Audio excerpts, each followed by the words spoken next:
पूछो, पूछ लीजिए। आज भूख के मारे कलकला रहे, कोई सरकारी विभाग हम लोगों के पास नहीं है या सोचने। हमारा पर्स देख लीजिए, जाने तक को किराया नहीं, पैदल आई है हमारी बहनें। किस हिसाब से आई हैं? ये सब लोग आए और बस हाँ महिला सशक्तिकरण चल रहा, किस बात का चल रहा हमें आप लोग जवाब दीजिए। 34 सालों से हमारा ये महिला समाख्या चल रहा और 4 साल से महिला समाख्या के लिए ये योगी साहब आए तो सरकार इसको बेघर कर दिया। ये तमाशा है, किस चीज के लिए तमाशा है हमें बताइए। ये महिलाओं का शोषण और हो रहा। पहले तो पुरुष कमाते थे, महिलाएं खाती थी, और आज क्या कर रहे हैं? महिलाएं जब अपनी रोजी रोटी अपना अधिकार मांगने निकली तो सबको बेघर करके बैठा दिया। महिला समाख्या की बदौलत हम लोग घर से बाहर निकले और योगी ने क्या किया? उसी नाली में फिर घुसेड़ के गिरा दिया कि नाली के कीड़े को महिला समझे हैं, महिला को नाली का कीड़ा समझा। ये चीजें मार्च में कोरोना लॉकडाउन लगा, उसके बाद 25 जून को आपने कार्यक्रम को बंद किया, या आपने 25 जून के बाद कोई भी कैसे कर सकता है ऐसा? इतना निर्दयता। सोचिए कि भाई पूरा मार्च किसी के घर में एक रोटी नहीं आई, 1 रुपए नहीं आया। पूरा अप्रैल किसी के घर में 1 रुपए नहीं आया, 1 रोटी नहीं आई। 26 मई तक की वो सारी चीज। और अगर हम लोग सरकारी कर्मचारी की पत्नियां होते या सरकारी अच्छे घर से होते तो कौन यहाँ पे आज आके ठंडक में यहाँ बैठ के जान दे रहा होता? सबको जरूरत थी, सब पढ़े लिखे थे, अपने अधिकार के लिए काम कर रहे थे। आप सभी ने जो देखा है यहाँ पर, कहीं ना कहीं रोने तक के लिए भी यहाँ पर लोग मजबूर हैं। और ये जो कड़ाके की ठंड लगातार चल रही है, आप इसमें देख पा रहे होंगे कि हम घर में बैठ करके भी बहुत ज्यादा हमें ठंड महसूस होती है, सर्दी लगती है। आज यहाँ पर इतनी सारी ढेर सारी जो माताएं बैठी हैं, कहीं ना कहीं एक पीड़ा है, एक दर्द है। लेकिन यहाँ की जो मौजूद सरकार माननीय श्री योगी आदित्यनाथ जी की है, क्या उनको इस पर विचार नहीं करना चाहिए? मैं आप सभी तमाम उन बंधुओं से पूछना चाहता हूँ जो भी इस वीडियो को देख रहे हैं, क्या ये जो महिलाएं हैं, जो बात की जाती है नारी शक्ति की, बात करते हैं माननीय श्री नरेंद्र मोदी जी, माननीय श्री योगी आदित्यनाथ जी, आज आपको बता दूं कि महिलाओं से आप जीतते हैं और महिलाओं से ही आपकी वोट बैंक की राजनीति चलती है। भाई साहब तो जी मैम नमस्कार। आप यहाँ पर जैसे बैठे हम देख पा रहे हैं यहाँ बहुत सारे लोग बैठे हुए हैं, तो हमें थोड़ा सा जानकारी चाहिए कि आखिर आप लोग क्यों बैठे हैं और क्या कहना चाहते हैं। हम लोग यहाँ पे बैठे हैं, आज हम लोगों का चौथा दिन है जी, और हम लोग अपनी मांगों को लेकर बैठे हैं। सरकार से हमारी सिर्फ एक मांग है कि हमारा जो 31 वर्षों का महिला समाख्या कार्यक्रम था, उस कार्यक्रम को बीच में अधर में छोड़ दिया गया, ना बंद है ना चल रहा है। तो हम बस एक मांग के लिए बैठे हैं कि सरकार हमारी मांगों को पूरा करे कि सभी 26 जून 2020 से सभी कर्मियों को बहाली कर नौकरी दे, उसको रोजगार दे, चाहे जैसे दे, और जो जैसी स्थिति में है, क्योंकि हमने अपना अमूल्य समय 31 वर्ष से जो काम करे, आप समझ सकते होंगे कि 31 वर्षों में जो महिलाएं इसमें ली गई होंगी, उनकी 20-22 उम्र से ज्वाइनिंग किया, उसके बाद में आज उनकी उम्र 45 से ऊपर हो चुकी, कुछ 50 की है। तो 50 के बाद में, 45 के बाद में कोई भी कहीं पे भी काम नहीं मिलता। ऐसी उम्र में, ऐसे समय में कहाँ जाएंगी जब उन्होंने पूरा जीवन अपने बच्चों की परवरिश, बच्चों की पढ़ाई और जीवन निर्वाह में कर दिया। अब इस अंतिम जो इनका हमारा पड़ाव है, उस पड़ाव में जब हमारी नौकरी ले ली गई तो हम सब कहाँ जाएंगे? कल बेटियों की बात होती, बेटी बचाओ बेटी पढ़ाओ, जब हम ही महिलाएं भूख से मर जाएंगे या हमारी आर्थिक क्षति हो रही, मानसिक क्षति हो रही और शारीरिक क्षति भी हो रही है, तो हम कल बेटियों को अपनी कैसे बढ़ा पाएंगे, कैसे बचा पाएंगे?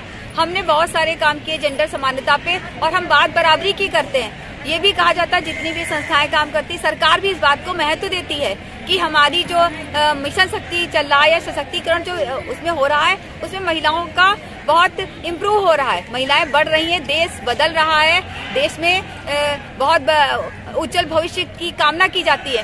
तो यदि है मिशन शक्ति जैसे हो रहा है, सशक्तिकरण हो रहा है, तो हम महिलाएं कहाँ पे हैं कि जिनके हाथ से 30 साल काम करने के बाद में उनके हाथ से रोजगार ले लिया गया? क्या उस सशक्तिकरण की हम श्रेणी में नहीं आते? अगर श्रेणी में नहीं आते तो फिर हम सशक्तिकरण कैसा है? आधी आबादी, हमारी भागीदारी, हमारी भी भागीदारी है। हमने इस मिशन को चलाने में सहयोग किया, इस मिशन को पूरा किया। जो भी चीजें हैं उसमें हमारा सहयोग है, और हमारे सहयोग के बिना ये ना सृष्टि रचती है, ना ये देश आगे चलता है, ना समाज चलता है, ना परिवार चलता है। जब हमसे कुछ चलता नहीं तो हमें हमारा महत्व, हमारी गरिमा, हमारा सम्मान, हमारी रोजी, हमारी रोटी, हमारा मान, हमारा सम्मान हमको वापस दिया जाए, हम तब इस भूख हड़ताल से हटेंगे। ये हमारी माननीय मुख्यमंत्री जी से गुजारिश है, अनुरोध है, विनम्र अनुरोध है, क्योंकि अगर महिला सशक्तिकरण को दिशा दे रहे हैं तो हम भी उस महिलाओं की गिनती में ही आते हैं। आपने अपनी बात किसी अधिकारी या किसी भी राजनेता या किसी के पास में अभी तक पहुंचाई है? हाँ, आज अभी जो हमारे 3 साथी हमारे मिलने के लिए गए प्रमुख सचिव से, अभी इससे भी पहले हमने कई बार कोशिश की है, पूरा 1 साल ये प्रयास में लगे रहे और हजारों लेटर सभी के पास गए। हमारी मंत्री जो हमारी स्वास्थ्य विभाग की मंत्री, उनके पास में, हमारा महिला कल्याण के पास में, हमारे प्रमुख सचिव जी के पास में, जहां मुख्यमंत्री जी के पास में जनता दरबार में हजारों बार लेटर गए, लेकिन इस पर कोई विशेष निर्णय नहीं हुआ, कोई काम नहीं हुआ।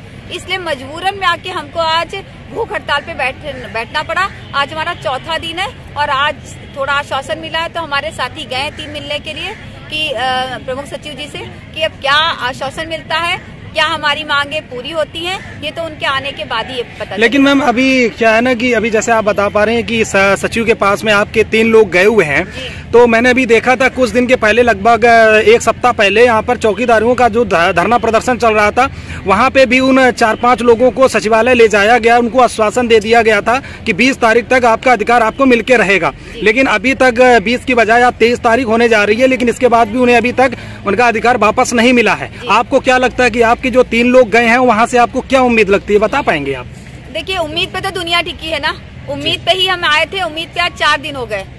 पिछली बार उम्मीद पे ही हम आए थे, हम लोगों को पैसा दिया गया था, तो मुझे उम्मीद है कि हमारा जो पॉजिटिव है, अभी तो हम अभी निगेटिव सोच को नहीं कर सकते, कि जो 3 साथी हमारे गए हैं, हो सकता है वहाँ हमारी जो मांगे हैं उस पर हमारा कुछ अच्छा ही विचार है, अच्छा ही निर्णय होगा, ये हम उम्मीद करते हैं। ये तो हम बाद में बता पाएंगे कि हमें काम इस पे विचार हुआ या नहीं हुआ, ये बाद में बता पाएंगे। अभी तक की जो पिछली सरकारें रही हैं, क्या उन्होंने आपके लिए कुछ किया अभी तक? मतलब जैसे कि मैं पिछली बार देख रहा हूँ कि अखिलेश जी की सरकार थी, उस समय भी कोई मतलब ऐसी आपको सुविधा कुछ मिली है या नहीं मिली? इस पर कोई कमेंट नहीं है। जिस वक्त जो सरकार है, हम उस वक्त की मांग उनसे कर रहे हैं। पिछली सरकार या आने वाली सरकार पर मेरा भी कोई कमेंट नहीं है। वेतन से भी जुड़ा हुआ कुछ आपका ये प्रॉब्लम है क्या? नहीं, वेतन से जुड़ा कोई नहीं। अच्छा, मतलब आप कुल मिला के जो आपकी मांगे हैं वो सरकार को पूरी करनी चाहिए। और चुनाव तो करीब आ चुका है, लेकिन सुनने में आ रहा है कि 10 तारीख के बाद आचार संहिता लग जाएगी, उसके बाद फिर अगर इन केस नहीं सुनाई होती है तो उसके बाद आप लोग क्या करने वाले हैं? आप दूर है ना, हम दूर है, हम भी यहीं पे आएंगे, आप भी यहीं पे आएंगे, तभी उस वक्त की बात, वर्तमान स्थिति की बात आपको बता दी जाएगी। जी, बहुत बहुत धन्यवाद। आप लोग बता पाएंगे मैम कुछ? मैं बताऊंगी। जी बताइए। मैं आज क्या बताऊं, आज 3-4 साल से जब से कोरोना फैला है, ये हमारी सारी बहनें विधवा भी हैं, एकल परिवार भी चला रही हैं, और उसके बावजूद भी सरकार हम लोगों की सुन नहीं रही है। आज हम सड़क पे अपने बच्चों को लेके, किसी दवा नहीं हो पा रहा है, किसी का पति नहीं खा पा रहा, कोई खुद नहीं, हम लोगों के पेट में इतनी आग लगी है, इतने भूखे मर रहे हैं। योगी जी से आए और कह दें, 1 पुड़िया जहर दे दे हम लोगों को अपने पैसे से, और सारी बहनों को मार डालें। कम से कम यहाँ पे सारी बहनों को अपने यहाँ से दफना दें। अब हम घर जाने काबिल नहीं है। यहाँ भूख हड़ताल पे सारी बहनें बैठी हैं। अगर सरकार हमारी बहाली नहीं कर सकती, आज जिंदगी भर महिला समाख्या में नौकरी किया, और आज सरकार सशक्तिकरण के तहत 800 बहनों को बेघर कर दिया, नौकरी रोजी रोटी सब छीन लिया। अगर नहीं दे सकते तो मेरी ये भी गुजारिश है कि अगर हम लोगों की बहाली नहीं कर सकते, पेट नहीं भर सकते, तो ये महिला सशक्तिकरण झूठा योजना मत चलाएं, और 1 पुड़िया जहर लाए, सारी 800 बहनों को देके अपने सामने मार डाले और ले जाए दफना दे। घर में दफनाने के लिए पैसा भी नहीं है। किसके बच्चे की दवा हो रही, किसका बच्चा पेट भर रहा है, हम लोग खुद भूखे हैं। अरे योगी तो दूध मलाई खा रहे हैं। हम लोगों का सोचा केवल टीवी पे कहते हैं महिला सशक्तिकरण, किस बात के लिए सशक्तिकरण है, जरा ये तो बताओ। हमारी बहनों से पूछ लीजिए, आज भूख के मारे कलकला रहे। कोई सरकारी विभाग हम लोगों के पास नहीं है या सोचने।